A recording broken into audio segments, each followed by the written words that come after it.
Hey guys, so welcome back to this vlog series called Talking to Myself, because that is in fact what I do on here, is talk to myself, because I highly doubt anyone actually watches these. So today I wanted to talk about the new movie that just came out, Talk to Me. I saw it last night, and it was great. It was a really interesting thriller, and I like that it was kind of, as well as being like a horror movie, it was also a meditation on death and grief and losing loved ones, and that desire to contact them, to talk to them again, to hear from them again. I think that's an interesting premise, and it's an idea horror has explored for years. It's not a new idea by any means, but it was a very well done movie about that. I like that it was an Australian movie. It was kind of from that perspective, the Aussie perspective. I actually didn't know it was an Australian movie until I saw it in the opening credits. Came on, it said like Film Australia, and I was like, oh, okay. Not that that's a bad thing, or I'm indicating that makes it lesser. I just didn't know. I saw trailers for it, but I didn't pick up on the accents in the trailer.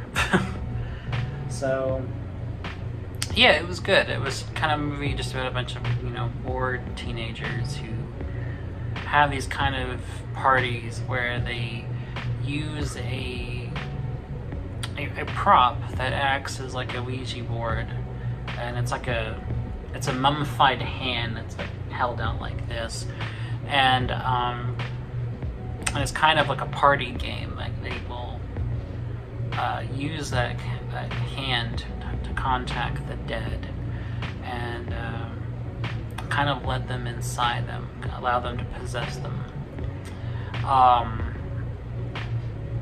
And the main character of the movie, Mia, has previously lost her mother, and her father is kind of grieving, and the two of them are kind of distant, and they don't have a really close relationship anymore.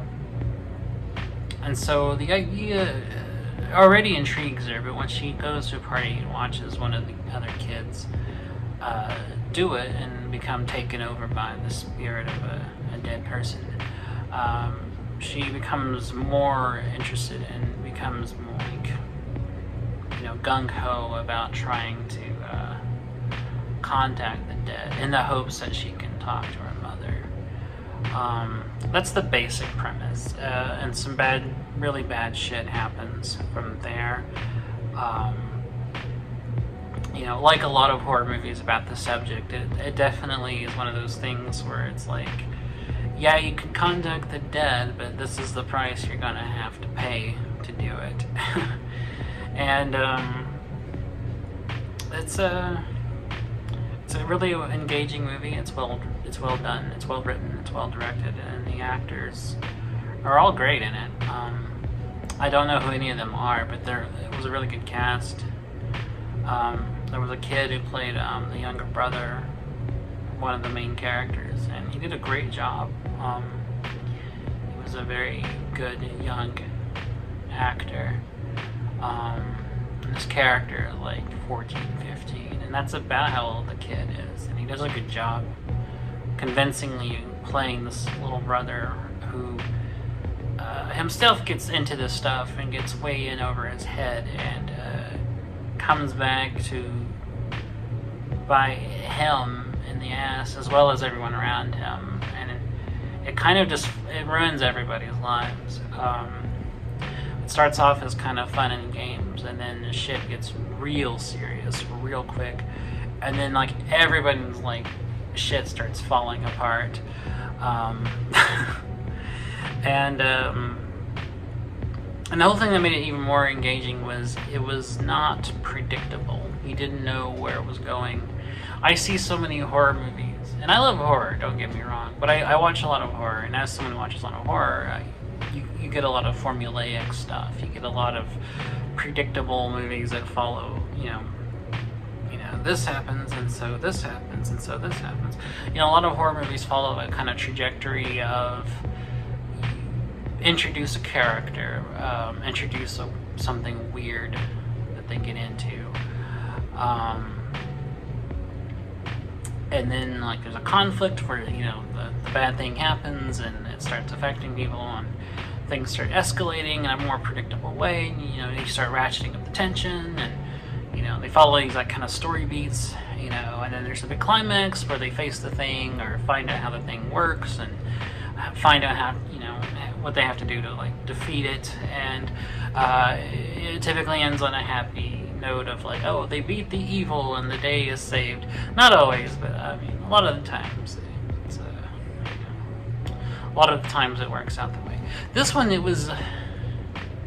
it has a premise that's not new, but it executes it in an interesting way, to where you don't know what's going to happen. You don't know where the story is going to go. You don't know like what's going to happen to these characters, and because of that, you're more invested. You care more about what's happening, and you like the characters.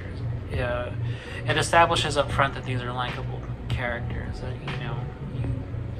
They feel just like ordinary, like teenagers, and they have likable personalities, and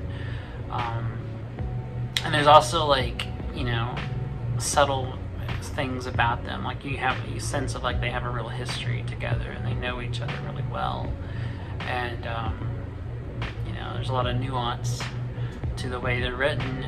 They don't feel bland.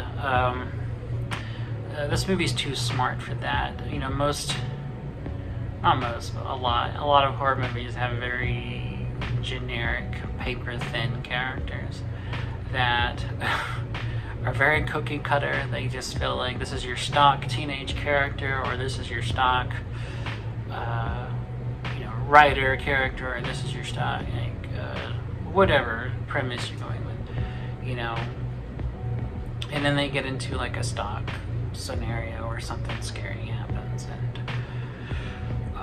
and that's not always bad. I mean, I like a lot of movies like that are really kind of not great, not even good, but are kind of something comfortable about them, of like, I know how this is going to go, so there's kind of a security blanket feel of watching it. It's just a comfort watch.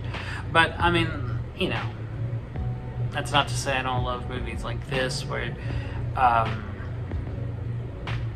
it is more clever, it is more unusual and better written and a lot smarter than a lot of stuff like that.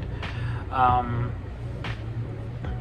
this was an A24 movie, and A24, like, they always knock it out of the park. Everything I've seen that they've released has been really good. They kind of fall into their own kind of little somewhat patterns too, but the kind of movies they do. But at the same time, they also go off in very unexpected directions and are way smarter and more compelling than a lot of things. And especially horror. Like A24 has been putting out some really good horror movies pretty much since the beginning. I can think of, just off the top of my head, some of the best horror movies I've seen in the last few years were from them. Hereditary is, in my opinion, the scariest movie I've ever seen. The Lighthouse was great. It Comes at Night was great. Under the Silver Lake was great. These are all great movies. They're all interesting, and they all have something to say. And I really like them. And I liked this too. So if you're thinking about it, if you're on the fence and you're not sure, like, should I see Talk to Me? Then my recommendation is yes, very much so. It's clever, it's interesting, it's genuinely creepy in some parts. And it has a very engaging story.